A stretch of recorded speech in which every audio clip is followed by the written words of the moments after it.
절박함으로 쓴 도전장이었다. 모든 국민들의 마음을 모아 19대 대통령 선거에 출마합니다.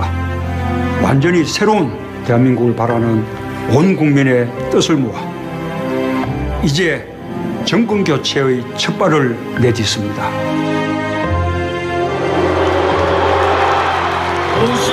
대선 출마를 선언한 후 뜨거운 날들이 이어졌다. 국민들 후보 누굽니까? 대한민국은 변화에 대한 열망으로 들끓었다. 문재인은 그 열망의 한가운데 섰다.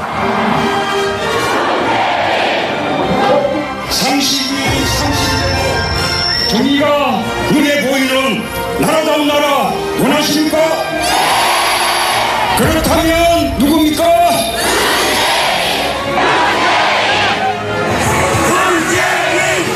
마침내 국민은 19대 대통령으로 문재인을 선택했다.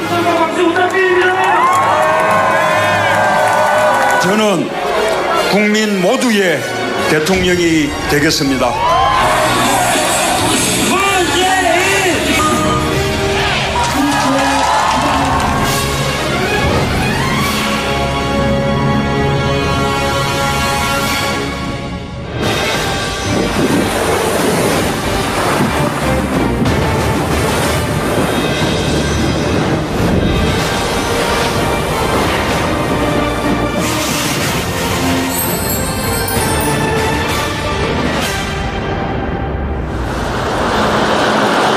누군가의 인생은 그가 지나온 역사와 함께한다.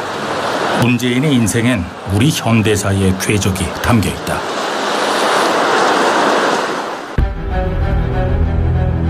(1950년 12월) 흥남부두에서 사상 최대의 탈출 작전이 벌어졌다. 피난민 14,000명을 태운 배들이 남으로 향했다.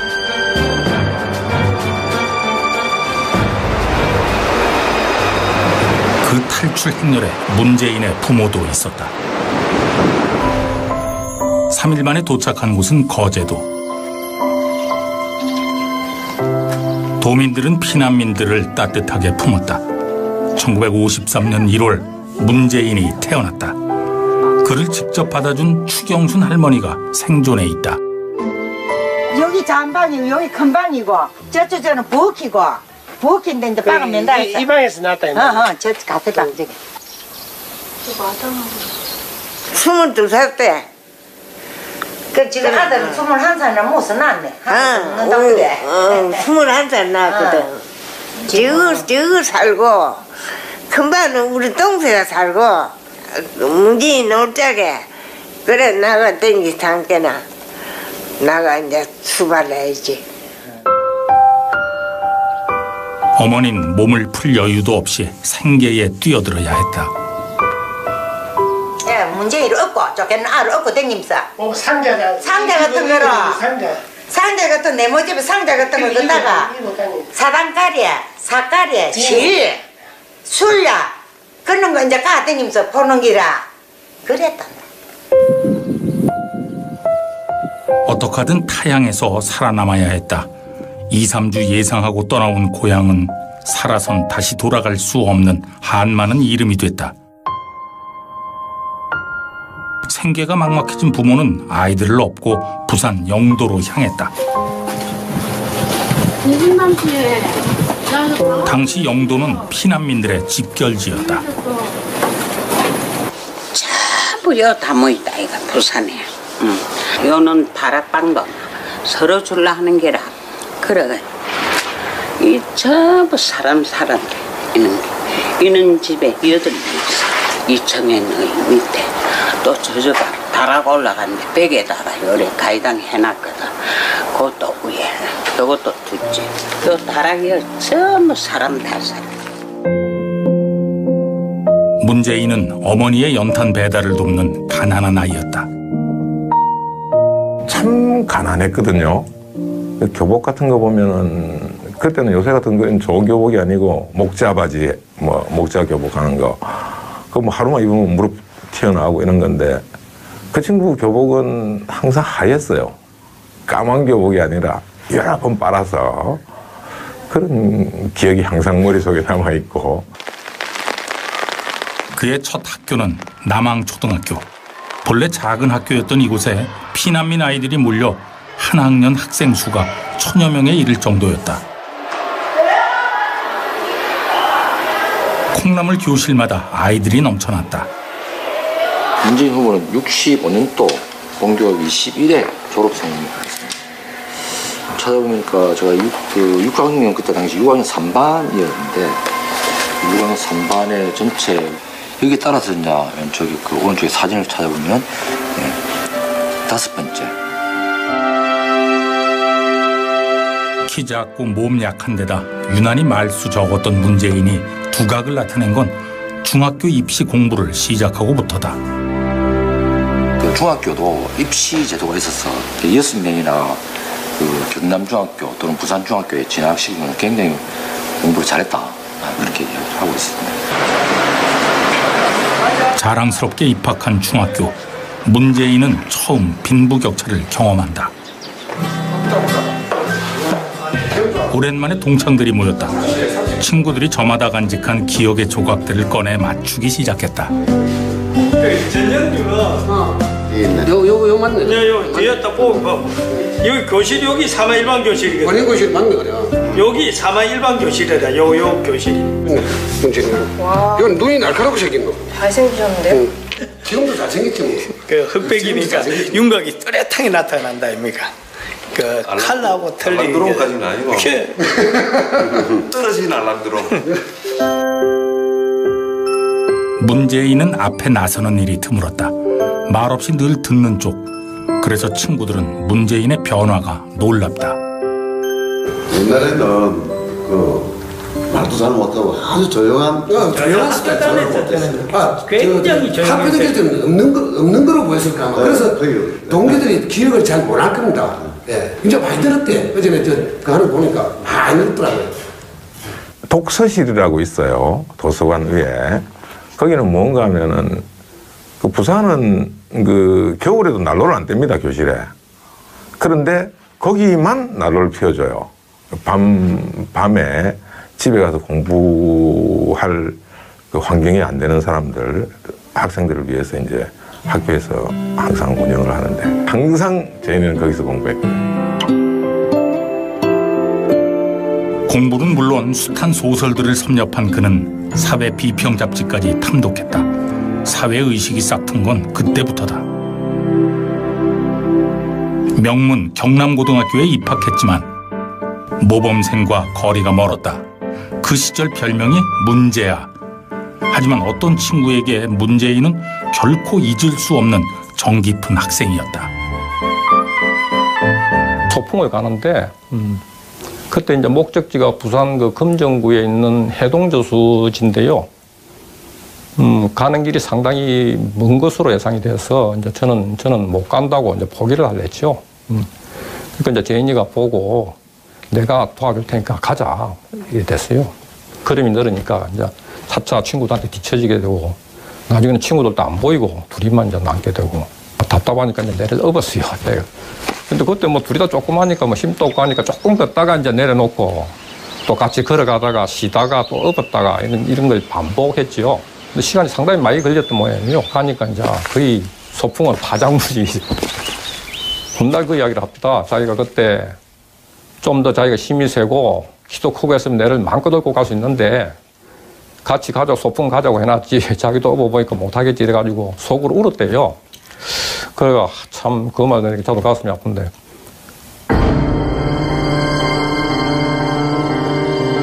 (1969년) 박정희 대통령은 삼선 연임을 위해 개헌을 추진했다. 전국은 삼선 개헌 반대 시위로 들끓었다. 고등학생들도 교실을 뛰쳐나와 시위에 동참했다. 당시 교련 거부 운동이 한창이었는데 문재인도 그 속에 있었다. 한마디 할 수밖에 없었어요. 그때는 뭐 개인뿐만 아니고 조금 다 그때는 뭐 그래도 부산의 최고 엘리트니까 그런 거부감을 생길 수밖에 없었어요. 그 뭐 선언하는 것이 아니라 삼성기업도 반대했는데 그건 당연히 반대할 수밖에 없어요. 지독하게 가난했던 소녀는 가난 속에서 일찍 철이 들었다. 가난에서 도망치고 싶었지만 혼자가 아닌 함께 벗어나고 싶었다. 가난한 이들의 마음을 어루만지고 그들이 행복한 세상을 꿈꾸었다. 저 문재인 피난민의 아들로 태어났습니다. 양말 행상, 달걀, 보따리 장사하시는 부모님 설화에서 자랐습니다. 서민을 아는 사람, 국민의 눈물을 아는 사람, 국민의 눈물을 닦아주시는 사람 누구입니까?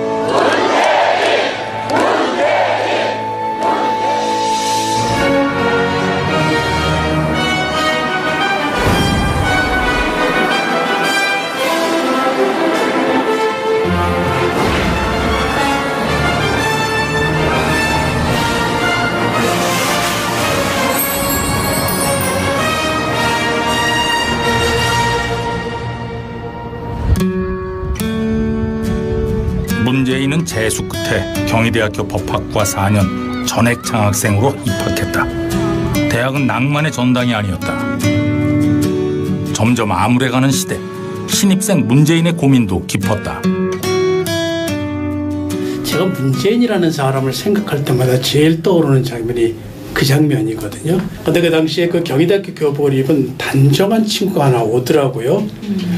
그래서 나중에 바로 이제 코앞에 왔을 때 그 인상은 눈이 매우 강렬한 친구였어요. 사회가 갖고 있는 문제점 또는 그것을 풀고 싶지만 풀 수 없는 상태의 답답함, 그러나 앞으로는 반드시 좀 풀겠다는 그런 욕망, 열망. 1972년 10월 박정희 대통령은 유신헌법을 발표했다. 유신을 반대하는 대학마다 탱크가 들어서는 살풍경이 벌어졌고 계엄령이 선포됐다. 엄혹한 시대였다. 독재를 하다 그래도 선거에 의해서 또 뽑힐 자신이 없으니까 1972년에 이른바 그 유신 제재가 출범이 되고 유신헌법이 이제 나옵니다. 거기에 이제 반대하는 그 각계 학생을 비롯한 각계 그 유신 반대 운동이 73년 내내 이제 벌어지고 74년 정초에 이른바 대통령 긴급조치라는 게 나와가지고 유신헌법을 반대하거나 비판하거나 뭐 그 개정하자고 주장만 해도 징역 15년에 처하는, 그러니까 이게 법률도 아니죠. 민주주의에 대한 억압이 노골화되자 개헌을 청원하는 100만 서명운동이 일어났다. 유신 반대 투쟁도 본격화됐다. 위기를 느낀 박정희 대통령은 긴급조치 1,4호를 발동, 반대 세력을 강력하게 탄압했다.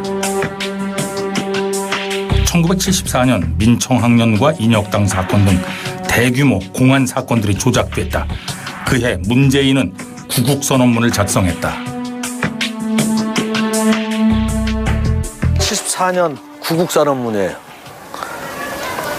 그러니까 이 당시에 이제 우리가 그 시위할 때 이렇게 보면은 아주 그 3대가 집안이 망한다는 각오를 해야 돼요. 정말 모든 기득권을 포기하고 자기 출세를 포기하고 이제 운동권에 가서 이제 감옥을 간다는 각오를 했었는데, 그 아까 사시의 그런 그 출세, 법대생의 최고치 로망이었던 사시를 포기하면서 이 운동의 선두에 쓴 거죠.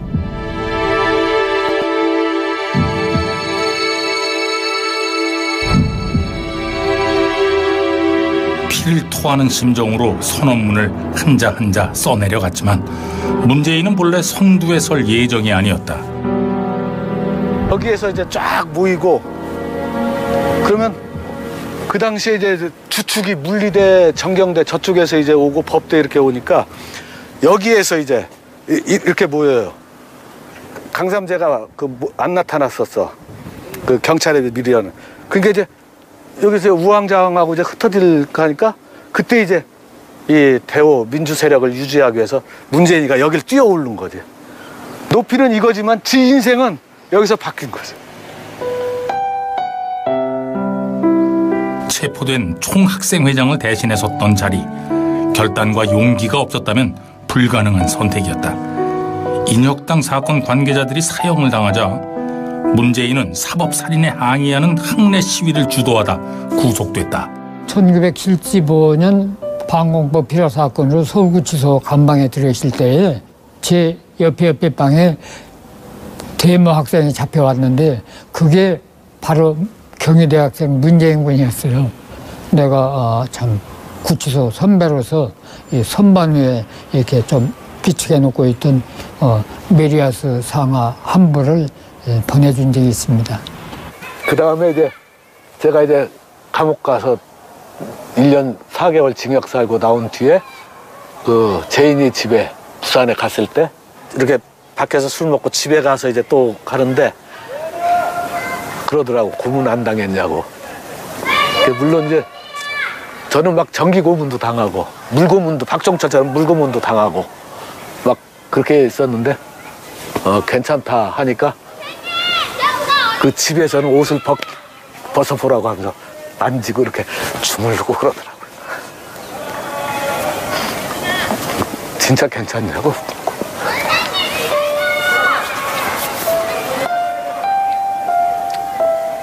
그 평생을 우리가 이 72년에 대학 들어온 뒤부터 지금까지 45년 이상을 늘 같은 길을 걸었던 거예요. 집행유예를 받고 석방됐지만 또 다른 위기가 기다리고 있었다. 신체 검사도 받지 않은 상태에서 입영 영장이 나온 것이다. 명백한 강제 징집이었다. 6주간 훈련 후 배치된 곳이 특전사령부였다. 당시 특전사에서 함께 복무했던 동료들이 모였다. 그럼 저 먼저 내가 누군지 소개하고 그다음에 이야기를 하지. 거기서부터 해야죠. 뭐 계급순인데. 다 늙어가는 그거 뭐 계급이 뭐 있어 똑같이. 안 그래요? 그럼 제가 먼저. 네, 그래. 군생활 34개월을 갖다 같이 근무했던 본부대 정과의 최경원이라고 합니다. 차렷 자세를 하다 보면은 이 다리가 무릎이 붙어야 되잖아요. 근데 우리 대통령님께서는 약간 오다리. 세상 아무리 저거를 해도 붙을 수 없는 다리였죠. 그 다리를 붙이려고 굉장히 노력을 했는데 안 붙여지니까 다음에 잘 때 그 도복근 있잖아요. 도복근으로 다리를 묶고 자고 그랬어요. 밤에 옆에서 자면 이제 조금씩 끙끙끙끙 다리를 묶었으니까 고통스러웠겠죠. 그냥 끙끙끙끙 앓는 소리도 났고. 근데 그 다음날 아침에 일어나면 언제 그랬냐듯이 그냥 탁탁 돌고. 그때 그 군의 징집에서 들어온 녹화 사업으로 들어온 분인데 제가 그걸 안 거는 79년, 80년인가 그때 사법고시 합격자 명단을 보고 알았습니다. 그 정도로 과묵했었고 사람들한테는 참 그 따뜻한 사람이었었고. 동료들이 기억하는 문재인은 아주 특별한 병사였다. 처음이라고 믿어지지 않을 만큼 거뜬하게 훈련을 받았다. 공중 낙하, 수중 침투, 고급 인명 구조에서 발군의 실력을 보였고 폭파과정 최우수상, 화생방 최우수상을 수상했다. 학생운동 출신 요주의 인물이 특 A급 사병으로 변신한 것이다. 입행사들한테 우등상을 안 줍니다. 그 이제 직업군인 사람들한테 주로 주는데 그때는 이 문 대통령께서 워낙 그 뭐 남들은 폭약 계산을 된다고 연필로 더하기 빼기 나누기 곱하기 하고 있을 때 본인은 이렇게 보고는 답을 탁탁 이야기를 하니 따라갈 수 없는 것이죠. 그리고 실제로 가서 폭약을 계산해서 터뜨리는데도 그 사람만큼 뛰어난 사람이 없으니까 그 간부들이 그걸 이제 사정을 하면서 도저히 안 줄 수가 없었죠. 그래서 이등병한테 준 겁니다. 우등상을. 두려움 속에서 훈련을 받았다면 동료들이 꼽는 최고의 특전사란 명예도 없었을 것이다. 군대가 그에게 준 선물은 용기와 자신감이다. 오랜 시간이 흘러 어쩔 수 없이 변한 것들이 있다. 하지만 변할 수 없는 것들도 있다. 아무래도 나이가 드니까 움직임이 젊은 애들 많고 부드럽지. 안 되지. 똑같으면 정상이 아니지. 이거. 봐, 자세 딱 나오죠. 사격을 잘하는 사람들은 하늘 이런 눈을 끔찍해서 먼 산. 그래서 사격하러 들어가서는 가급적이면 가까운 데 보거나 담배를 피우지 않고 먼 산, 먼 하늘을 이렇게 쳐다보다가 사격하는 게 잘 보이거든요. 근데 그거 버릇이 되니까 이렇게 쳐다보고 이렇게 한 거예요. 나라를 사랑하는 마음이라면 그는 누구보다 자신 있게 말할 수 있다. 양심에 따른 실천과 군에서의 경험이 그 마음을 굳게 만들었다. 군대 피하는 사람들이 종국입니다. 의상들이 사범들이 종국입니다. 행위를 편갈라서 분열시키는 가짜 보수 세력이 종국입니다. 법정사 출신인 저보고 종국이라는 사람들이 진짜 종국입니다. 전역했지만 현실은 암담하기만 했다. 복학의 길은 막혔고 취직도 쉽지 않았다. 그리고 갑자기 59 아버지가 세상을 떠났다. 불운한 시대에 떠밀려 불행한 삶을 살다 가신 실향민 아버지. 그 외롭고 고단했던 아버지의 등을 아들은 잊어본 적이 없다. 저희 아버님이 그때 돌아가셨거든요. 그러니까 제가 잘 되는 모습을 전혀 이제 보지 못한 채 그냥 고생만 하시고 돌아가셨죠. 지금 저희 어머니가 90이신데 그래도 우리 어머니는 지금은 그래도 제가 이렇게 모시고 있어서 그나마 하는데 우리 아버님께는 끝내 이렇게 잘 되는 모습을 보여주지 못한 것이 지금도 가장 부여스럽고 감동을 하고 있습니다. 49제를 마친 문재인은 해남 대흥사로 들어간다.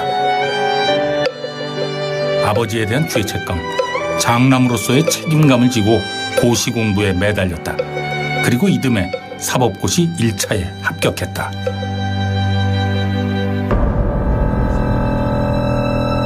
그해 10월 부마 항쟁이 일어났다. 며칠 후 박정희 대통령이 시해됐다. 시대는 경랑에 빠졌다. 긴급조치가 해제돼 복학한 문재인은 시위를 주도하다 또다시 구속된다. 그리고 유치장에서 2차 사법시험 합격 통지서를 받는다.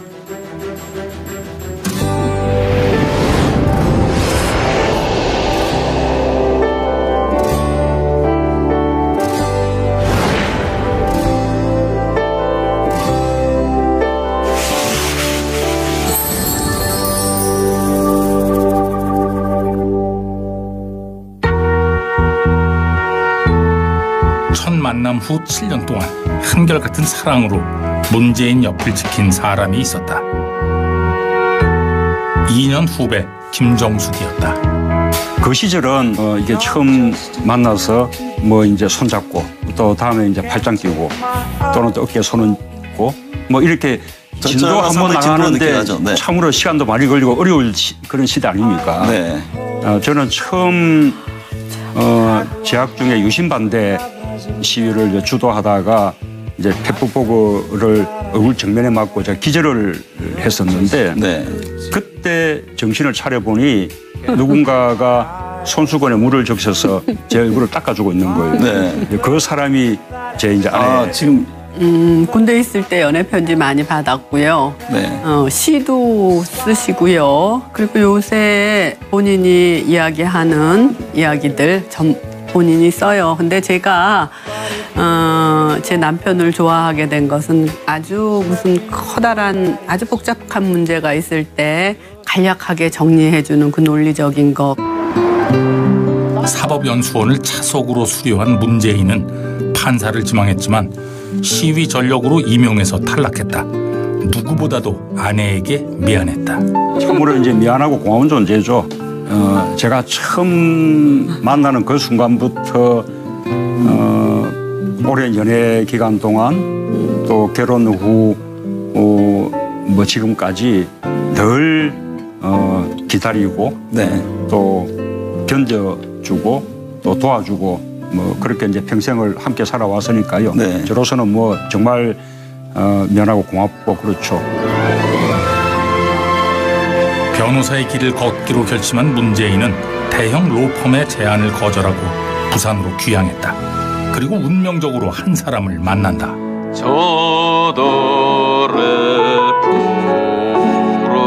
변호사 노무현. 의기투합한 두 사람은 노무현, 문재인 합동법률사무소를 열었다. 이 사무소는 경남 일대의 노동인권 사건을 총괄하는 센터 역할을 했다. 거의 뭐 부산, 경남의 노동 사건이나 뭐 하여튼 시국 사건들은 거의 다 왔어요. 그러니까 일이 뭐 늘 앉아서 글 써야 돼요. 그래 뭐 퇴근하실 때도 보면 가방에 늘 일거리를 갖고 가세요. 그러니까 토, 일, 요일은 예사로 이제 출근하시는 거예요. 예사로. 노무현과 문재인. 지향점은 같았지만 성격은 판이했다. 1987년 열린 범국민 추도대회. 부산에서 두 변호사가 연행됐는데 둘의 조서는 달라도 너무 달랐다. 도서도 완전히 달라질 수밖에 없는 거죠. 노무현은 투사예요. 이제 그때는 투사기 때문에 진술 거부. 문 변호사님은 조목 변호사답게 다 반박하고 그러셨다고. 노 변호사님. 뭐 길거리에 들르고 뭐. 근데 문 변호사님은 난 도저히 거래를 못 하겠다. 도저히 거래를 못 하겠다. 적극적으로 찬성을 하긴 한데 문 변호사님 그게 좀 진짜 신사하면서 그런 거죠. 네. 당시 부산 경남 지역 노동 판례 모음집을 보면 변호사 문재인의 이름이 끊임없이 등장한다. 문재인만큼 노동 변론을 많이 한 변호사는 드물었다. 억울하고 답답한 처지를 호소하기 위해 숱한 노동자들이 그를 찾아왔다. 80년대, 90년대 그때 이제 신발공장이 이제 계속 이렇게 사형화되면서 이제 회사가 문을 닫았고 폐업을 할 때인데 이제 그때 당시에 이제 저희 회사에서도 이제 폐업을 하게 되면서 회사가 일방적으로 그러면서 이제 싸움이 일어나게 된 거지. 그러니까 투쟁을 하게 되면서 10여 명이 이제 기소되고 몇 분은 이제 구속도 되시고 이제 그러는 과정에서 저희들이 이제 잘 그런 법적인 것도 잘 모르고 그러니까 그때 이제 힘이 돼주셨고 이제 찾아갔던 곳이 이제 내나 문재인님 변호사 사무실이었습니다. 저희 얘기들을 끝까지 이제 들어주시고 그리고 저희들을 위해서 변론을 해주셨던 그런 분이셨지요.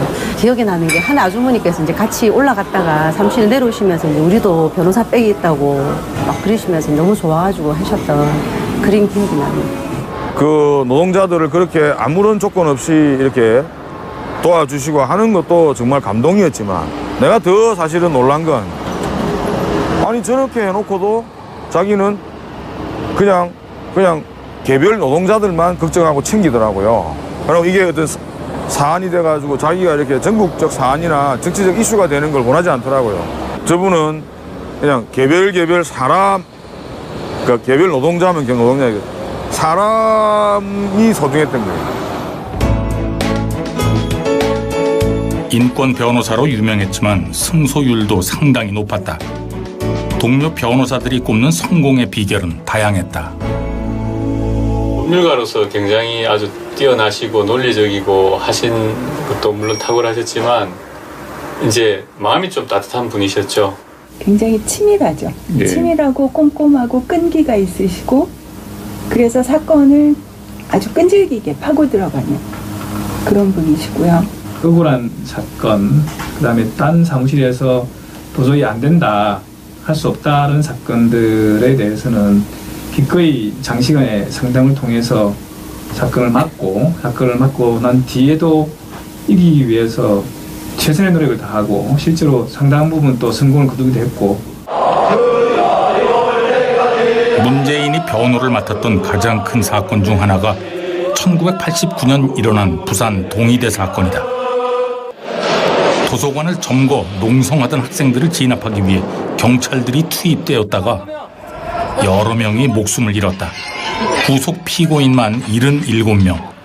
문재인은 공동 변호인단을 꾸려 변호했다. 모든 재판의 모든 것을 다 바칩니다. 문재인 변호사는 가보면 문재인 변호사가 사용하는 용어는 법정의 용어가 아니에요. 주로 인권 관련되는 사상 관련되는 사건들이 많기 때문에 그분이 사용한 용어는 법원에서 변호인들, 검사가 사용한 용어가 아니에요. 더 다른 용어로 변론을 진행합니다. 그러면 재판부, 검찰, 방청객 다 감동하죠. 최종 수비수 같은 마지막 골키퍼 같은 최종 수비수 같은 그런 느낌. 그렇게 좀 든든한 백 같은 그런 사람. 모든 국민의 인권이 보장받는 나라를 만들겠습니다. 힘없고 백 없는 사람도 원칙 지키고 상식 지키면 잘 살 수 있는 그런 세상 만들겠습니다.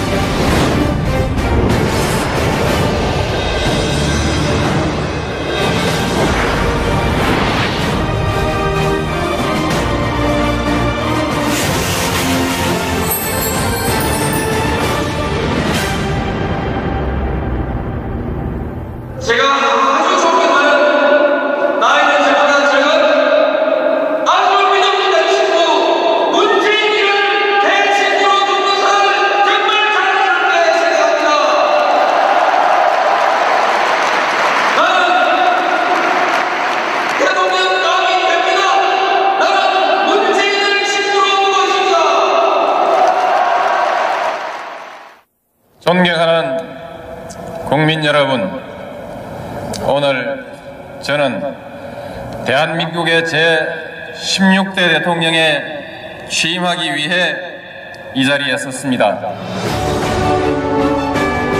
2002년 참여정부가 출범하면서 노무현 대통령은 문재인을 민정수석으로 임명했다. 국정 운영에 참여하는 일은 처음이었기에 그는 치밀하게 임했다. 이분이 정책에 대해서 굉장히 이해가 깊으세요. 그리고 별걸 다 기억하세요.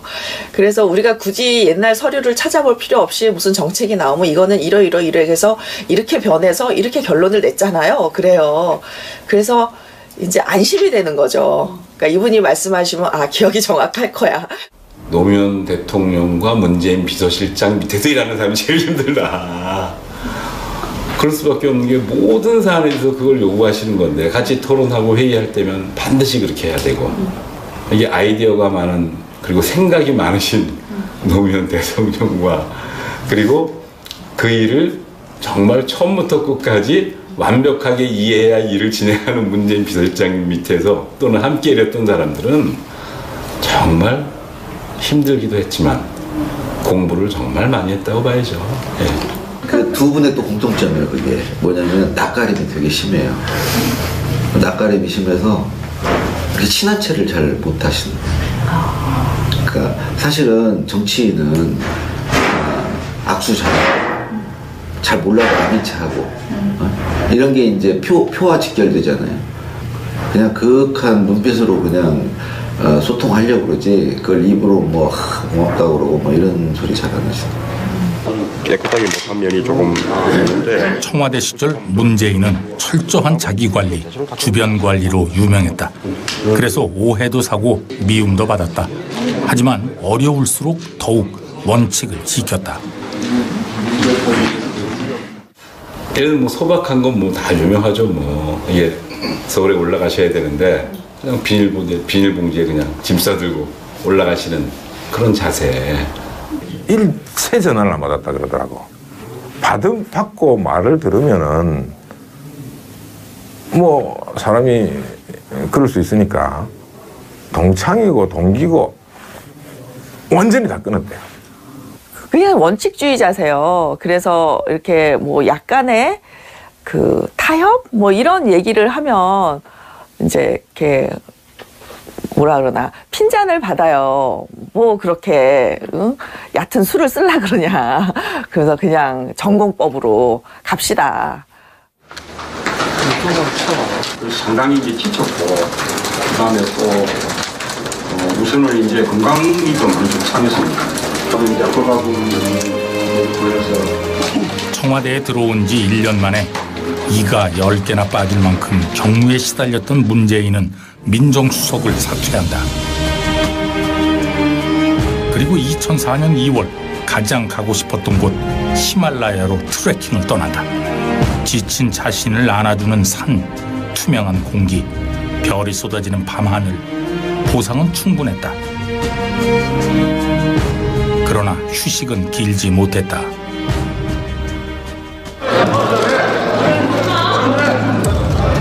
2004년 3월 12일 국회에서 노무현 대통령에 대한 탄핵 소추안이 가결됐다.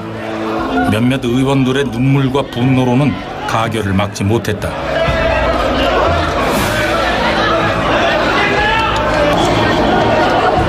대한민국은 촛불로 물들었다. 당시 국민들은 탄핵 소추안을 통과시킨 국회에 대한 분노를 촛불로 표현했다. 귀국한 문재인은 법정 대응 전반을 조율하는 역할을 맡았다. 그 점에 대해서도 저희가 적절히 그 법정에서 반박을 하도록 그렇게 하겠습니다. 김기춘은 대통령 탄핵소추위원장이었다. 우리 국민들은 헌법재판소의 심판을 냉철하게 기다리고 계시는 것이 옳은 태도라고 생각을 합니다. 의견님 국회가 질문하면 어떤 얘기하실 건가요? 당시 국민들은 압도적으로 탄핵 기각을 소망했다. 대통령의 법 위반 행위가 헌법 소우 관점에서 중대한 의미를 가진다고 볼 수 없고 또한 대통령에게 부여한 국민의 신임을 임기 중 다시 박탈해야 할 정도로 국민의 신임을 저버린 경우에 해당한다고 볼 수 없으므로 대통령에 대한 파면 결정을 정당화하는 사유가 존재하지 않는다. 청와대로 돌아간 문재인은 시민사회 수석, 민정수석, 비서실장을 재임하며 한결같이 노무현 곁을 지켰다. 요동치던 날들, 둘은 서로가 있어 숱한 고비를 넘었다.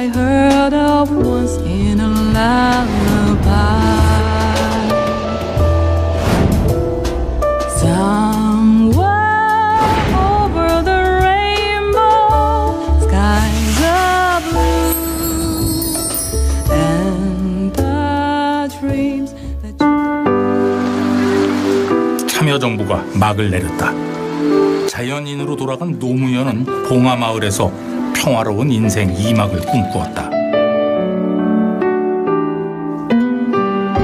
문재인도 홀가분한 마음으로 양산 시골 집으로 돌아갔다. 아내와 평온한 삶을 살고 싶다는 소망과 달리 그의 인생에서 가장 고통스러운 시간이 기다리고 있었다.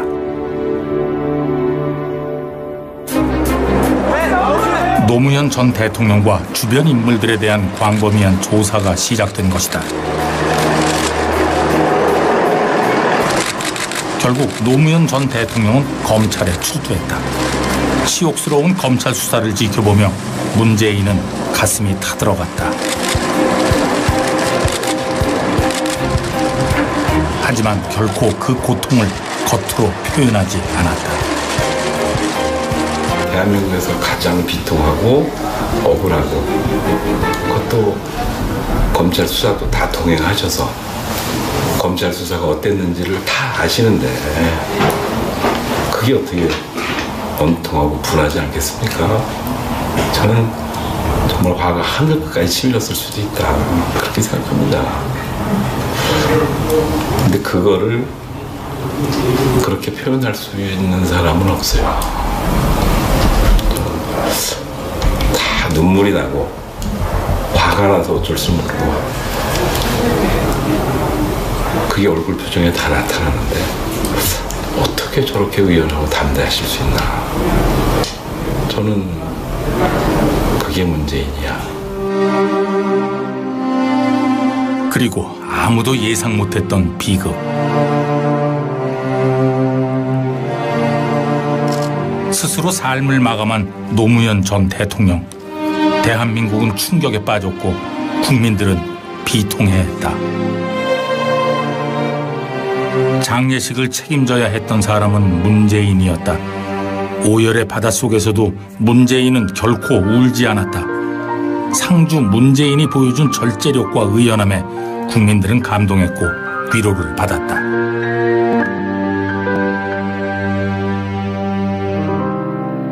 제가 직접 후보님께서 우시는 걸 본 건 대통령님 서거 때도 못 봤고요. 저도 그때는 제대로 울지도 못했고 그랬는데 영화 광해를 이제 지난 대선 때 광해 관람을 하시고 나서 그러니까 한동안 나오시질 못하셨어요. 떠나가는 그 가짜 광해를 보고 절을 하는 장면이 있습니다. 마지막 절을 하는 장면. 거기서 터지셨더라고요. 근데 그걸 보는데 이제 우리는 대통령을 그렇게 보내드리지 못했는데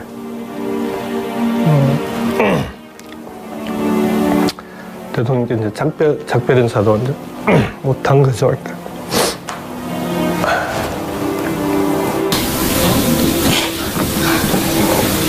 오랜 시간이 흐른 후에야 터진 눈물.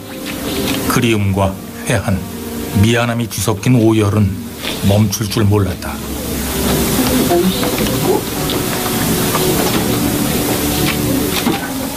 그는 아직 친구를 보내지 못했던 것이다. 뭐 상주지 뭐. 문변이 치르고 8월에 만났어요. 첫 마디가 지금 참여정부 5년 동안 뭘 했는지 생각해보니 그냥 새하얗대. 노무현 대통령 돌아가시고 나서 그 몇 달 동안 저는 아무리 생각을 해봐도 그 좋은 머리에 새하얗대. 아무 생각도 안 난대.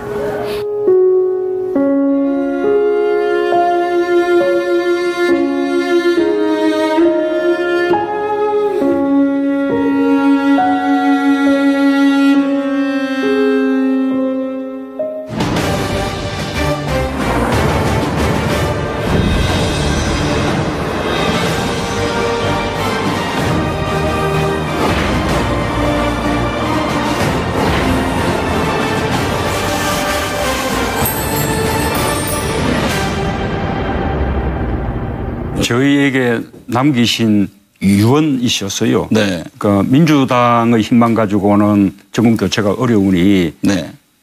범야권이 대통합해야 이끌 수 있다. 김대중 대통령마저 세상을 떠났을 때 문재인은 더 이상 자신의 운명을 피할 수 없음을 깨달았다.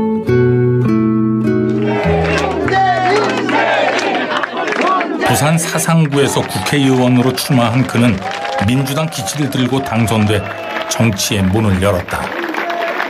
운명이라고 그러잖아요. 그 운명이 친구 노무현의 죽음, 그리고 김대중 대통령의 잇따른 죽음, 그리고 주변에 있는 사람들의 정말 간곡한 권유, 그리고 본인이 살아오면서 도망치지 않았던 그 역사에 대한 책임감, 그런 거 아닌가 싶어요. 총선 승리 2달 만에 18대 대선 출마 선언. 문재인 후보가 당선되었음을 선포합니다. 경선에서 13회 전승이란 돌풍으로 민주통합당 대선 후보로 선출됐다. 사람이 먼저 이 세상을 만들겠습니다. 모든 사람이 똑같이 존엄한 세상입니다. 돈과 지위의 차별이 없을 것입니다. 하지만 본인의 의지보다는 국민의 의지가 더 컸던 도전이었다. 하셔야 된다. 총선 출마를 하셔야 된다. 그리고 대선으로 가서 뭐 총선 출마를 하시면서부터는 마음의 정리는 이미 어느 정도 하신 것 같더라고요. 근데 총선 출마 과정까지가 말씀은 거의 안 하시는데 곁에서 보면 그 과정까지가 되게 본인 스스로 치열하게 고민하시는 게 보였습니다. 그때는 의무감이었던 것 같아요. 의무감과 책임감. 대선을 끝까지 치러내신 본인의 동력이. 그래서 이제 스스로 이제 호랑이 등에 탔다고 표현하셨거든요. 내리고 싶어도 내릴 수가 없다고. 순탄치 않은 고비들. 또 다른 정치 신인 안철수가 대선 출마를 선언했다. 단일화 과정에 진통이 있었지만 결국 야권의 단일화가 이루어졌다. 기회는 평등할 것입니다. 과정은 공정할 것입니다. 결과는 정의로울 것입니다. 승리를 예측하기 어려운 팽팽한 접전이었다. 개표 결과 박근혜가 대통령으로 선출됐다. 득표차 108만 표. 문재인의 아쉬운 패배였다. 그날 떨어지고 나서 저희는 울 수도 없었어요. 눈이 너무 많이 나와서 제가 아침에 첫마디 했습니다. 여보, 우리 눈 치러 나가자. 네. 그래서 이 눈을 치우면서 우리를 지지해줬던 분들, 그 아픈 마음 우리가 함께 조금이라도 이해하고 거두어 줄 수 있다면 눈 치우는 마음으로 그렇게 조금은 도와주고 싶다는 그 얘기를 하면서 그때 처음으로 눈을 치우면서 저도 많이 울었습니다. 뼈저린 후회가 밀려왔다. 준비가 부족했다는 깨달음. 당과 자신이 하나 되지 못했다는 반성. 무엇보다 가슴 아팠던 건 정권 교체를 열망하던 국민들이 받은 상처였다.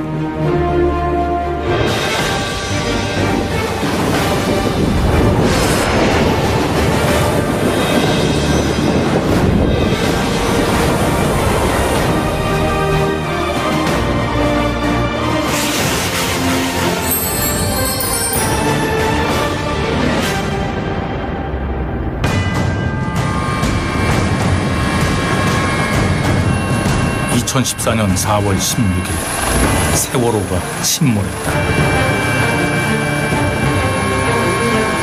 476명의 탑승자 중 304명이 배를 빠져나오지 못했다. 구명조끼를 학생들은 입었다고 하는데 그렇게 발견하기가 힘듭니까?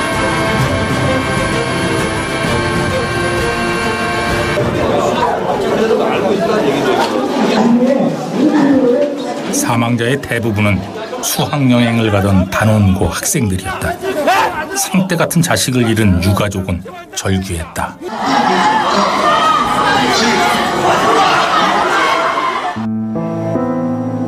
함께 하는 일 말고는 어떤 말도 어떤 위로도 함부로 건넬 수 없었다. 내 자식 하나 지켜주지 못하는 나라에서 못 돌아가냐고요, 내가. 교육부의 수학여행 금지령에 따라 일정을 취소했고 최근 공연기획사 측으로부터 위약금으로 85만. 문재인은 통곡하는 엄마를 끌어안았다.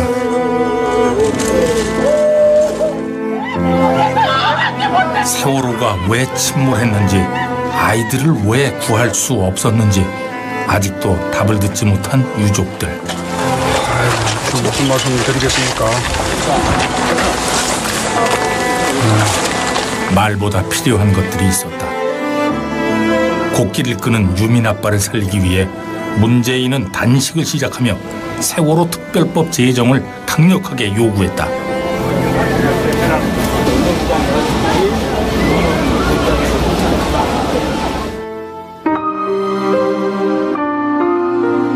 비극은 끊이지 않았다. 백남기 농민이 시위 중 물대포를 맞고 쓰러졌다. 귀한 목숨을 더 이상 잃지 않아야 했다. 국가가 응당 감사해야 할 사람들을 만나야 했다. 우리 같은 사람에 대해서는 신경 쓰지 마시고 국사일을 돌보세요. 걱정하지 마시고. 이보다 더 중요한 국사가 없습니다. 아이고, 아픔이 치유되어간 3년이 아니라 아픔이 갈수록 커져간 3년이었습니다. 촛불도 새로운 대한민국의 다짐으로 세월호로부터 시작되었습니다. 세월호의 아이들이 촛불광장을 밝혀준 별빛이 되었습니다.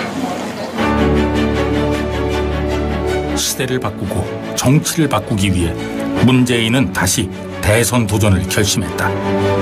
그가 당면한 숙제는 당부터 개혁하는 일이었다. 그래서 온갖 우려 속에서도 당대표에 도전했다. 결국 당대표 돼서 상처만 남지 성공할 수가 거의 불가능하다는 거예요. 언론 환경을 보면.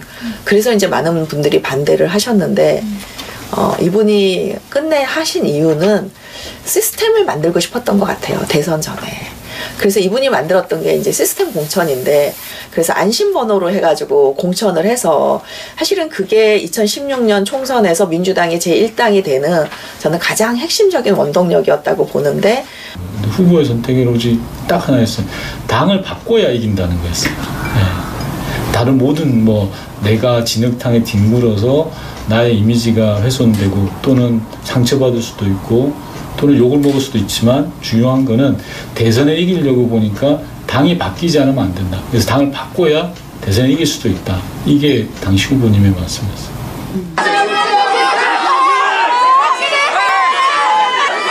지난해 사상 초유의 국정농단 사태가 밝혀졌다. 최순실과 박근혜 대통령 사이에 비정상적인 연결고리들이 발견됐고 수많은 관련자들이 구속됐다.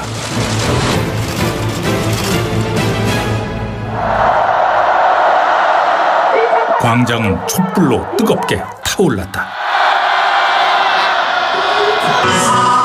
무려 반년간이나 지속된 촛불 시위. 누적 참가 인원만 1,700만 명이었다. 국민의 분노는 하늘을 찔렀지만 전 세계 유례가 없는 평화로운 시위였다. 그리고 촛불 속에 늘 문재인이 있었다.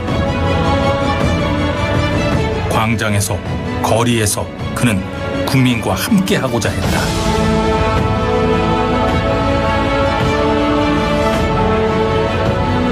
이게 나라냐 외쳤을 때 정치는 대답하지 못했습니다. 정치가 못한 일을 촛불이 했습니다. 그것은 구시대의 대청소와 새로운 대한민국의 건설입니다. 이제 정치가 길을 제시할 때입니다. 역사적인 헌법재판소 판결. 재판관 전원의 일치된 의견으로 주문을 선고합니다. 주문, 피청구인 대통령 박근혜를 파면한다. 탄핵은 대다수 국민의 요구였다. 국민 여러분께 송구스럽게 생각합니다. 성실하게 조사에 임하겠습니다. 사과와 함께 박근혜 전 대통령은 검찰로 향했다. 의원 당원 동지 여러분, 문재인 후보가 우리 더불어민주당의 19대 대통령 후보로 선출되었습니다. 문재인 후보에게 뜨거운 축하와 치열한 경선을 통해 문재인은 민주당 대선 후보로 선출됐다. 저는 오늘 대한민국 새로운 국민의 역사를 시작합니다. 분열의 시대와 단호히 결별하고 정의로운 통합의 시대로 나아가겠습니다. 지난 대선 때와 확연히 달라진 모습이었다. 그 2012년부터 문 후보에 대해서 이야기하시는 분들 중에 권력 의지가 없다라고 이야기했는데요. 그럴 때마다 문 후보가 선한 권력 의지라는 표현을 쓰셨어요. 네, 선한 권력 의지. 권력 의지가 여러 가지가 있는데 당신이 생각할 때는 권력 의지 자체가 선해야 된다. 어떻게 쓰임이 있는 권력 의지가 중요하다라는 것 전 전적으로 동의합니다. 지금도 마찬가지라고 생각을 합니다. 어떤 상황에서도 원칙이 흔들리지 않는 분이라는 거고요. 그리고 그 원칙을 가지고 어려운 상황들을 또박또박 헤쳐나가시는, 그래서 그 정치를 기존 정치인들과는 다르게 계산하지 않고 본인이 꼭 이 세상을 바꿀 수 있는 무기로 정치를 만드신 것 같아요. 유세 현장은 뜨거웠다. 문재인은 새로운 대한민국을 열겠다고 선언했다. 세상을 바꿀 수 있다. 여러분, 압도적인 정권 교체 확실한 비법이 있습니다.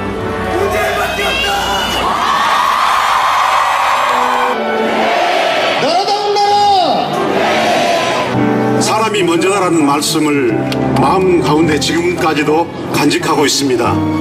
지금 8개월 동안 굳이 8개월 동안 됐어야지. 안아주시죠. 높은 사전 투표로 프리허그 공약이 이루어졌다. 그는 시민들의 이야기에 귀 기울였고 포옹으로 약속을 다짐했다. 저는 미국 아틀란타에서 온 정주호라고 합니다. 끝날 때까지 끝난 게 아닙니다.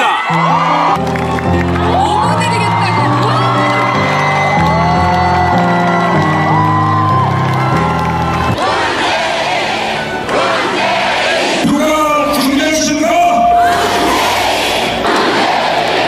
시민들은 기꺼이 그의 이름을 외쳤다.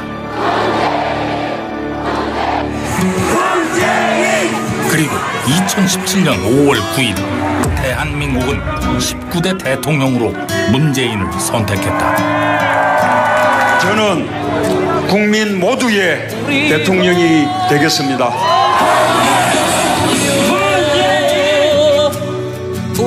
저항이 클 수 있기에 앞으로 그가 걸어갈 길은 걸어온 길보다 험난할 것이다. 하지만 타협하지 않는다는 약속, 공정한 세상을 만들고 싶다는 간절한 꿈을 국민은 기억하고 있다.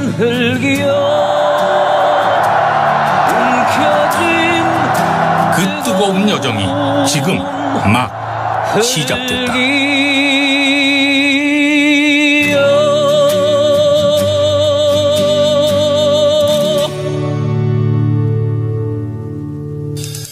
평화 대통령이 되기를 좀 기대하고 더 나아가서 통일 대통령으로 나가주셨으면 좋겠습니다. 비정상인 사회, 제발 정상적인 사회로 되돌려 주십시오. 지금 저희 아들은 비정규직으로 200만 원 이하의 돈을 받고 있는데 같이 보탬이 돼서 갈 수 있었으면 좋겠습니다. 하루 24시간 열심히 일하고 살고 있고 그런데 다들 생계가 너무 바쁘게요. 정말 청년들의 어려움을 좀 보살펴주고 신경 써주는 그런 사람이 되었으면 하는 바람입니다. 정말로 저희 세대도 아니고 이 아이들을 위한 우리 이 친구들을 위해서 조금 더 노력해 주셨으면 감사하겠습니다.